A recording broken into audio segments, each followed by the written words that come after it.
बिस्मिल्लाहिर्रहमानिर्रहीम। अस्सलाम वालेकुम स्टूडेंट्स। हमारा आज हम नया चैप्टर स्टार्ट कर रहे हैं और ये सीक्वेंस एंड सीरीज़ से रिलेटेड है। सीक्वेंस एंड सीरीज़ का कॉन्सेप्ट आपके जहन में होगा कि कोई सीक्वेंस, कोई भी चीज़ हमारी लाइफ में जो होती है, हर चीज़ एक तरतीब से होती है। तो इसकी प्रॉपर मैथमेटिकल डेफिनेशन, जैसा कि आपकी बुक में जो चैप्टर स्टार्ट हो रहा है तो पहली लाइन ही आपको लिखी हुई है कि sequence also called progressions are used to represent ordered list of the numbers as the member of the sequence are in a indefinite order। अब इसका मतलब ये है कि देखें, सीक्वेंस का मतलब एक प्रॉपर आम लैंग्वेज में हम कहते हैं कि कोई चीज़ तरतीब से आना। जैसे अगर हम मैथ में ही देखें तो हमारे नेचुरल वर्ड्स हैं, तो वो क्या है कि 1 2 3 4 5 6 7, तो ये आपको एक तरतीब नज़र आ रही है। इसी तरह अगर हमारे पास एक सीक्वेंस हो 1 4 7 10, तो इसमें आपको जो सीक्वेंस नज़र आ रहा है वो ये है कि एक में अगर आप 3 प्लस करें तो वो 4 हो जाता है, 4 में अगर आप 3 प्लस करें तो वो 7 हो जाता है, 7 में अगर 3 प्लस करें तो 10 हो जाता है। ये भी एक सीक्वेंस की एक किस्म है। अब उसके बाद हम देखते हैं कि मैथमेटिक्स में इसकी क्या डेफिनेशन है। अब अगर आपसे ये पूछा जाए कि डिफाइन सीक्वेंस, तो आपने सीक्वेंस की ये डेफिनेशन लिखनी है कि sequence, a sequence is a function whose domain is a subset of the set of natural numbers, whose domain is a subset of the set of natural number, और sequence is also called a progression। अगर if all members, ये आपकी definition complete हो गई है। इसके बाद आप कोई भी मिसाल ले सकते हैं, जैसे कि आपने नेचुरल वर्ड्स हैं वो आपको 1 2 3 4 5 6 दिए हुए हैं, ये आपकी एग्जांपल हो सकती है इसकी। इसके अलावा लिखा हुआ है कि if all the members of A sequence, अगर एक सीक्वेंस के मेंबर्स आपके क्या हों, रियल नंबर्स हों, तो वो आपका रियल सीक्वेंस कहलाता है। इस पेज में ये 3 पॉइंट्स आप देख लें। उसके बाद लास्ट में आपको एक एग्जांपल दी हुई है कि for example the term of the sequence n plus minus 1 raise to power n can be written as. Mathematics में आपको सबसे पहले एक चीज़ इम्पॉर्टेंट है कि सीक्वेंस को हम हमेशा ब्रैकेट की फॉर्म में लिखते हैं। उसके बाद ये n का मतलब ये है कि n की वैल्यूज़, इस सीक्वेंस को इन्होंने लिखा हुआ है कि ये सीक्वेंस किसके बराबर है, स्मॉल b n के बराबर है। अगर हम n की वैल्यू 1 2 3 नेचुरल नंबर्स दें, तो n की वैल्यूज़ 1 2 3 4 5 6 जितना मर्ज़ी हम नंबर्स हासिल कर सकते हैं। यानी अगर आप वो कहें कि आपने 10 नंबर्स फाइंड आउट करने हैं सीक्वेंस के, तो आप क्या करेंगे कि n की वैल्यू 1 से लेकर 10 तक देंगे। अगर आप 1 देंगे तो b 1 हो जाएगा, तो ये क्या हो जाएगा 1 plus minus 1 raise to power 1। जहाँ जहाँ आपको n नज़र आ रहा है उसकी जगह आप 1 लिख देंगे और फिर आप इसे सॉल्व करेंगे। 1 प्लस माइनस 1 आपके पास हो जाएगा 0। इसी तरह आप n की जगह अगर आप n की वैल्यू 2 देंगे तो आपके पास सीक्वेंस का आंसर क्या आएगा, 3 आएगा। यानी आपने जहाँ भी n लफ्ज़ यूज़ हो रहा है उसकी जगह आपने 2 यूज़ किया है। अब आप देखेंगे -1 का स्क्वायर किसके बराबर होता है, 1 के बराबर, इवन हो जाता है। तो 2 + 1 किसके बराबर होगा, 3। अगर आप n की वैल्यू 3 देंगे तो आपका आंसर क्या आएगा, 2 आ रहा है। तो आपने सीक्वेंस की 4 वैल्यूज़ फाइंड आउट की हैं। If the domain of a sequence is a finite set, then the sequence is called a finite sequence। अब चूंकि हमारे से क्वेश्चन ये पूछा गया था कि 4 वैल्यूज़ आपने इस सीक्वेंस की निकालनी है, तो ये आपने 4 वैल्यूज़ निकाल के दिखा दी और अब हम कह सकते हैं कि ये सीक्वेंस एक फाइनाइट सीक्वेंस है। और इसकी डेफिनेशन भी आपको यही लिखनी होगी। If the domain of a sequence is finite set, then the sequence is called a finite sequence। और इसकी मिसाल आप ये दे सकते हैं। इसके अलावा इनफाइनाइट सीक्वेंस की मिसालें आप ये दे सकते हैं जो कि नीचे गिवन है। उसके बाद है टाइप्स ऑफ ए सीक्वेंस। अब टाइप्स ऑफ ए सीक्वेंस में आपको मुख्तलिफ एग्जांपल्स दी हुई हैं कि अगर आपके ने फर्स्ट 2 टर्म्स निकालनी है, 21वीं टर्म निकालनी है और 26वीं टर्म निकालनी है of the sequence who general term is. अब ये -1 रेज टू पावर n + 1 किसके बराबर है, ये एक जनरल टर्म दी हुई है। अब उन्होंने क्वेश्चन ये किया हुआ है कि इसमें से पहली टर्म निकालनी है, दूसरी निकालनी है, 21st निकालनी है और 26 निकालनी है। अब जैसे कि ऊपर की एग्जांपल में हमने अपनी तरफ से 4 वैल्यूज़ दे दी थी, n = 1 2 3 4। तो इसमें भी हम n इजिकल टू 1 2 3 4 लिखेंगे, लेकिन चूँकि उन्होंने पूछा हुआ है कि फर्स्ट n की जगह आपने 1 लिखना है, n की जगह 2 लिखना है, n की जगह 21 लिखना है, n की जगह 26 लिखना है। तो आप इस सीक्वेंस का नाम an लिख दें, bn भी आप लिख सकते हैं, कोई भी नाम लिख सकते हैं। उसमें आप n की जगह 1 लिखेंगे, 2 लिखेंगे, 21 लिखेंगे और 26 लिखेंगे। ये आपका एक क्वेश्चन है जिसमें उन्होंने 4 मुख्तलिफ सीक्वेंस पूछे हैं, यानी तरतीब से नहीं है। ये भी आपका फाइनाइट सीक्वेंस ही कहलाएगा। उसके बाद हम देखते हैं कि हमारे पास एक्सरसाइज 6.1 है। 6.1 की ये एक छोटी सी एक्सरसाइज है जो कि आपको समझाने के लिए है कि सीक्वेंस का क्या मतलब है, और हमने right the first 4 terms of the following sequence. अभी ये क्वेश्चन जो आपके 10 है टोटल, लेकिन इसमें से जो आपका शॉर्ट सिलेबस जो बनेगा हम वो क्वेश्चन करेंगे, और शॉर्ट सिलेबस आपके पास है जिसके मुताबिक हम देखेंगे। अब चूंकि इन्होंने पूछा गया है कि पहली 4 टर्म निकालनी है, तो आपने n की जगह 1 लिखना है, 2 लिखना है, 3 लिखना है और 4 लिखना है, और फिर n की जगह आपने वैल्यूज़ पुट कर देनी है, तो आपका आंसर आ जाएगा। इसी तरह नेक्स्ट आपका क्वेश्चन है कि find the indicated terms of the following sequence. अब ये क्वेश्चन और इसके बाद नेक्स्ट थर्ड क्वेश्चन है कि next two terms of the following sequence. इन क्वेश्चंस को हम सॉल्व करेंगे। ये हम अब एक्सरसाइज स्टार्ट कर रहे हैं। इसमें वही क्वेश्चन दिए हुए हैं जो कि आपके सिलेबस में शामिल है। Write the first 4 terms of the following sequence an is equal to -1 raise to power n square. अब हमने इनकी कितनी टर्म निकालनी है, जैसा कि क्वेश्चन में मेंशन किया हुआ है कि फर्स्ट 4 टर्म निकालनी है। तो आपने n की जगह 1 2 3 4 लिखना है। सबसे पहले आप n की जगह 1 लिखेंगे, तो a1 किसके बराबर होगा, -1 रेज़ टू पावर 1 और 1 का स्क्वायर। अब 1 का स्क्वायर 1 ही होता है, और -1 की 1 -1 ही होगी, तो आंसर आपका -1 आ गया। जब आप n की वैल्यू 2 देंगे तो -1 का n की जगह आप 2 लिखेंगे तो -1 का स्क्वायर, यानी आपका आंसर क्या आएगा 1। आपको पता है कि -1 मल्टीप्लाई बाय -1 किसके बराबर हो जाएगा, 1 के बराबर, और 1 का स्क्वायर 1। तो ये आपका आप n की वैल्यू क्या दे रहे हैं, 2 दे रहे हैं, तो -1 की 2, -1 की 2 का क्या मतलब है कि -1 मल्टीप्लाई बाय -1।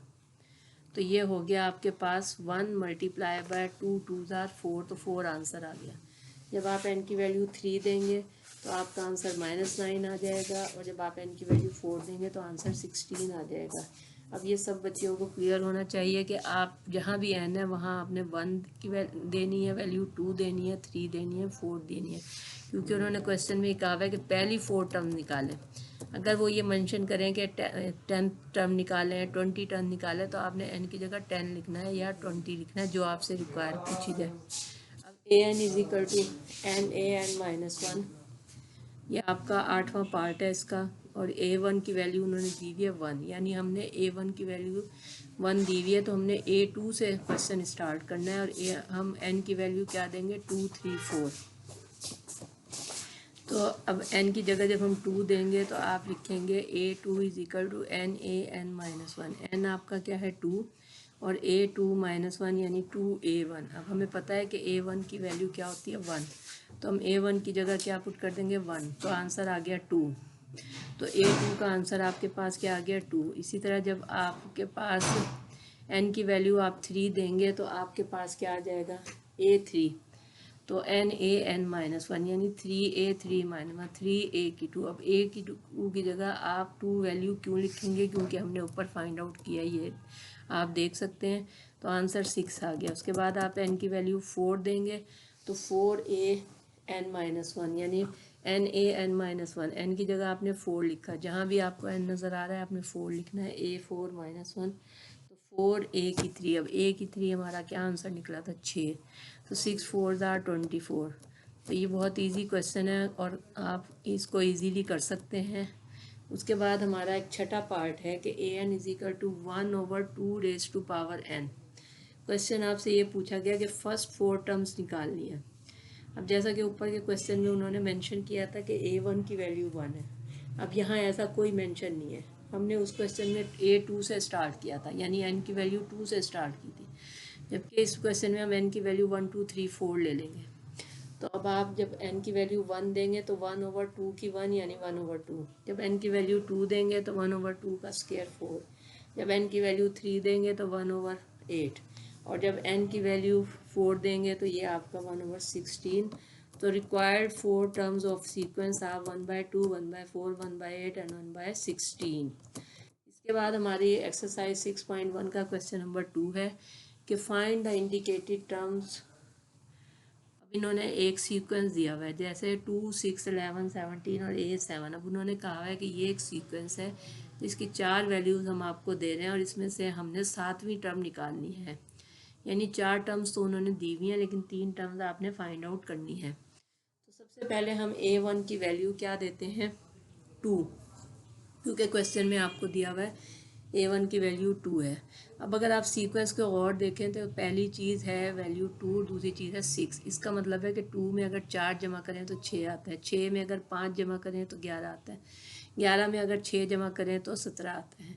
तो ये हमारा एक सीक्वेंस बन रहा है। इस कम्बिनेशन को देखते हुए हम 7वीं टर्म निकाल लेंगे। अब ये चीज़ आपको नीचे बताई भी हुई है कि A1 की वैल्यू क्या है, 2। A2 का आंसर 6 कैसे आता है, जब हम इसमें 4 ऐड करते हैं। A3 का आंसर 11 कैसे आता है, जब हम उसमें 6 में 5 ऐड करते हैं। जब 17 कैसे आता है, कि जब आप 11 में 6 ऐड करते हैं। और जब 17 में आप 7 ऐड करते हैं तो वो 24 आता है। और जब A6 आपकी वैल्यू क्या होगी कि 24 में आप 8 फाइंड आउट करते, 8 प्लस करते हैं तो 32, और 32 में आप 9 प्लस करेंगे। अब सीक्वेंस आपका कैसे बन रहा है कि आपने 4 ऐड किया, अगले में 5, अगले में 6, उसके बाद 7, फिर 8, फिर 9। तो आपका रिक्वायर्ड आंसर A7 टर्म आपकी 41 आंसर आ रहा है। इसी तरह एक और इसी से रिलेटेड क्वेश्चन है कि 1 - 3, 5 - 7, 9 - 11 और A8। अब ये ज़रा एक मुश्किल सा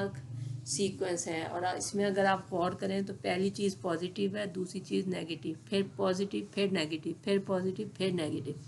तो इसी तरह हमने A8 टर्म निकालनी है और उसका आंसर निकालना है। तो ये ज़रा गौर से आप देखें कि फर्स्ट टर्म आपकी A1 क्या है, 1, और A2 क्या है, -3, A3 आपकी 5, A5 आपकी 9, -7, और A5 9, और फिर A6 है -11। अब अगर आप गौर से देखें तो ये है 1 - 3, यानी पहली पॉजिटिव, फिर नेगेटिव, फिर पॉजिटिव, फिर नेगेटिव। तो इसका मतलब ये है कि -11 के बाद जो अगली टर्म होगी वो पॉजिटिव होगी, यानी वो 2 का डिफरेंस आ रहा है ना, तो 13 हो जाएगी।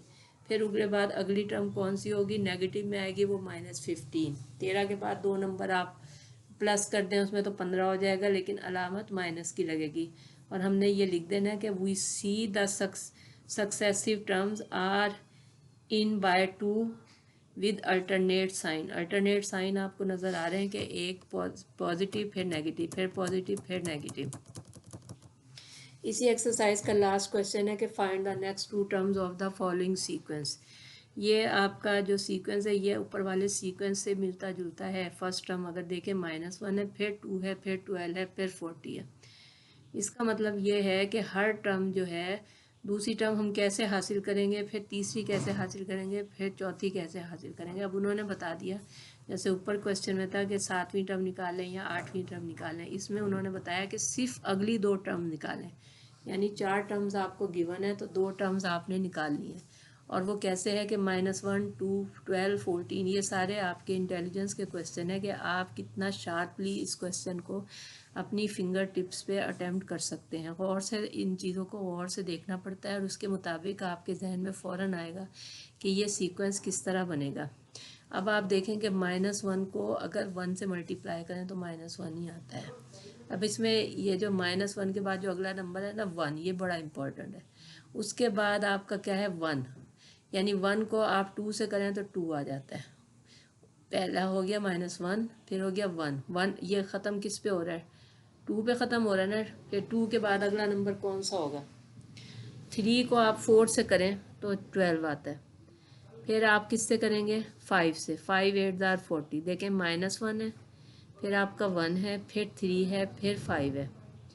तो अब देखें कि आपने अगली टर्म निकालनी है। अगला नंबर किस पे ख़त्म हो रहा है, 5 8 जार 40। तो हमने A5 निकालना है। तो अब आप देखें कि सीक्वेंस कहाँ से शुरू हो रहा है, -1 1 3 5। 5 के बाद जो 2 नंबर्स करें तो 7 आता है। 7 को आप इसके 8 के डबल से यानी 8 2s are 16, तो 16 7 जार 112 आ गया। फिर आपने 7 के बाद 2 नंबर ऐड करें तो 9 आता है। इसी तरह 16 को आप 2 से मल्टीप्लाई करेंगे, यानी 16 को 2 से मल्टीप्लाई किया तो 32 आ गया। तो ये 288 आंसर है। दोबारा गौर से देखें, पहली टर्म है -1, उसको हमने 1 से मल्टीप्लाई किया। 1 का डबल क्या होता है 2, 2 का डबल क्या होता है 4, 4 का डबल क्या होता है 8, 8 का डबल क्या होता है 16, 16 का डबल क्या होता है 32। ये तो राइट हैंड साइड का सीक्वेंस इस तरह बन रहा है। लेफ्ट हैंड साइड का सीक्वेंस क्या बन रहा है कि 1 में आपने 2 ऐड करना है तो 3, 3 में 2 ऐड करना है तो 5, 5 में 2 ऐड करना है तो 7, 7 में 2 ऐड करना है तो 9। तो आपकी अगली टर्म्स आ गई हैं आपकी 112 एंड 288। तो ये आज हमारा जो कॉन्सेप्ट हमने सीक्वेंस का पढ़ा था कि सीक्वेंस का मतलब है कि एक तरतीब, और उस तरतीब से आपने क्वेश्चन को अटैम्प्ट करना है। ये सिंपल जनरल नॉलेज के क्वेश्चन, आपकी इंटेलिजेंस चेक करने के क्वेश्चन है कि इसमें आपने गौर से देखना है। सिर्फ और सिर्फ सिंगल, कोई फार्मूला नहीं है, कुछ नहीं है इसमें। आपने एन की वैल्यू 1 2 3 4 देनी है। उसके बाद जो आपसे ये क्वेश्चन पूछा गया लास्ट के आखिरी 2 टर्म निकालें या 2 टर्म मज़ीद फाइंड आउट करें, तो ये बहुत डिटेल से मैंने आपको नीचे एक्सप्लेन किया हुआ। इसको गौर से पढ़ें कि राइट हैंड साइड और लेफ्ट हैंड साइड में क्या चेंजेस आ रही हैं जो हमारा सीक्वेंस बन रहा है। तो आज का ये हमारा टॉपिक सीक्वेंस रिलेटेड कंप्लीट हो गया, और इसके जो भी शॉर्ट सिलेबस में आपके क्वेश्चन बनते हैं ये तकरीबन पूरे किए हुए। जो नहीं है उसको आपने इसी मेथड से अटैम्प्ट